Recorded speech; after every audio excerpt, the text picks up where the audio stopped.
What's going on, YouTube, and welcome back to Goal Line Hockey.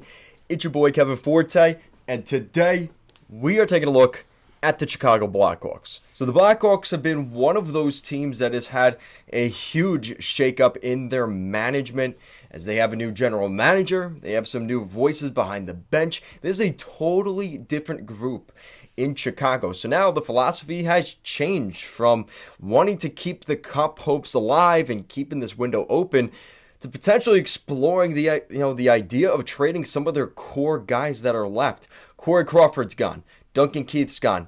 Brent Seabrook, he kind of retired, but he's in Tampa. He's kind of gone. Artemi Panarin's gone. I mean, you go over the list. Brandon Saad is probably on his way out. So you're just looking at so many things for this team that are going to be different.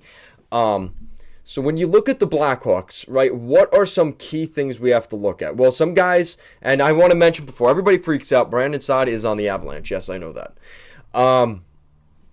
So we've heard some rumors, and obviously the Patrick Kane stuff has continued to swirl around, as going into this season, he will be on the final year of his $10.5 million contract. Same thing for Jonathan Toews, who seems a little more, even more unclear somehow with Jonathan Toews if he just considers the idea of retiring after next season at 35, 36 years old. Patrick Kane at 33, he's still one of the best players in the National Hockey League. I think he's got some more gas left in the tank than Taser does. But with that said, we've heard some rumors, and the first one is about Connor Murphy. So this is from the Mug NHL. Charlie Ruomietis states that the Blackhawks are looking to acquire a first-round pick in this year's draft and wonders if they would be offered a first-round pick for defenseman Connor Murphy.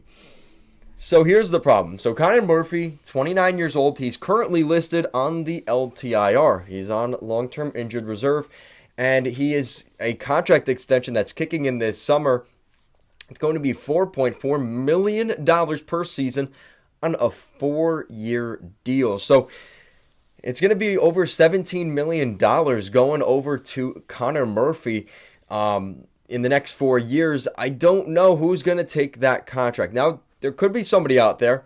Will they take it for a first? That seems like a bit of a stretch in my opinion, but again, there are crazy general managers out there that maybe would make that trade. Especially if you're looking at a team that's maybe got, say, a team that's going to miss, be disappointed in the playoffs this year, say a first or second round exit between, say, picks 20 to 30. You could find a team there that's maybe willing to give up a draft pick and a weaker draft for a guy like Connor Murphy. So that is something to consider. But really, the main focus of this video is on Patrick Kane. And this is from Charlie. The Blackhawks will only trade Patrick Kane if he requests to be moved. So this is all on Patrick Kane's terms here. Because at the end of the day, number 88 is going to hang in the rafters in the next decade. Patrick Kane is one of those players that is a generational talent. And I almost get goosebumps just even talking about Patty Kane, because he's one of the type of players that he just is so important to this franchise. He started this off. I mean, you remember that game in Philadelphia in 2011, right? Was it 2010 or 2011? The Blackhawks won their first Stanley Cup, and he got that overtime goal in the old Wachovia or the Spectrum in Philadelphia. That was Patrick Kane that got the big goal for the Blackhawks, and that's kind of what led into just a dynasty, a new era dynasty in Chicago, winning 3 cups and being one of those really successful franchises in the National Hockey League. He's a pure sniping goal scorer, one of the best hands in the league, an unbelievable shot, and just overall, he's so good. And there's a reason they called him Showtime. He is just one of those guys. He did have his bumps along the way. He got taken off the NHL 16 cover, I want to say, or 15, because of accusations that were thrown against him. They ended up being false, but that was definitely a bump in the road for him. He had an incident with a cop up in Buffalo even earlier. So he does have some blemishes, but listen, that's how things work sometimes. And I think Patrick Kane has matured since then. He has really become just he's matured. And it seems like Kane is on a level right now at 33 years old where he's hungry. He wants to win another Stanley Cup. And if he's looking at the Blackhawks right now, a year from free agency, and saying, I don't think I want to be here long term. And if, Taves isn't going to be here, DeBrincat's going to be an RFA next summer, does he stay with the team? That's where things start to get, all right, well, maybe Kane is willing to leave the organization. And again, all of this is on Patrick Kane's hands. The management has given him full autonomy and given him the respect from the organization. If you want to retire a Blackhawk in the red, black, and white, we will accommodate you on that.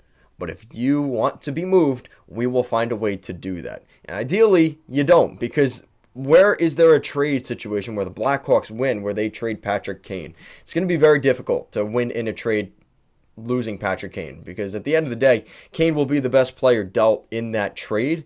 They could give you 20 first-round picks, but are any of them going to become Patrick Kane, right?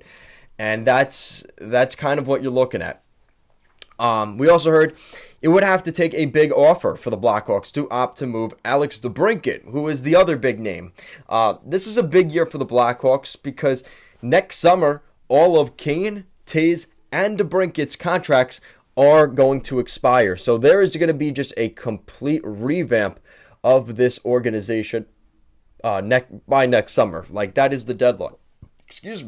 By next summer. And the thing is, if you're not going to be a playoff team this year, why are you going to keep Kane and Taves if you're not a playoff team? Again, it would be for the sole reason that they want to retire wearing this uniform. That is the only reason it would come down to. But again, that competitive spirit in both Kane and Taves, I think, will come out enough where we see sort of a Claude Giroux, where it's like, I want to stay here, I want to play here, but the situation's just not right, and I want to go chase a cup.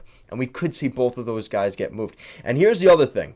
It's a lot easier to move these contracts in the summer. Again, making $10.5 million, that's a tough pill to swallow. That's a lot of salary cap being moved. So if a team that sees themselves as a playoff team is acquiring these guys, you're going to have to move guys the other way. And again, now you're taking away from the depth of the team that is a playoff team that wants to get better. But again, you're getting Kane. So this is also the last thing. The Blackhawks are on the lookout to acquire a first-round pick in 2022. Obviously, they traded their pick in the Seth Jones trade to the Columbus Blue Jackets, which will be a top 10 pick this year. So that one hurts, I think, a little bit. That one's going to sting. That ended up being the 6th overall pick. That's going to be a pretty good hockey player that the Blackhawks kind of lose out on here. But that's how it works sometimes. It's been a rough year for the Blackhawks between the Rocky Wirtz stuff off the ice and the lack of success on the ice and Marc-Andre Fleury getting traded and now stuff about Kane, Taves, and DeBrincat.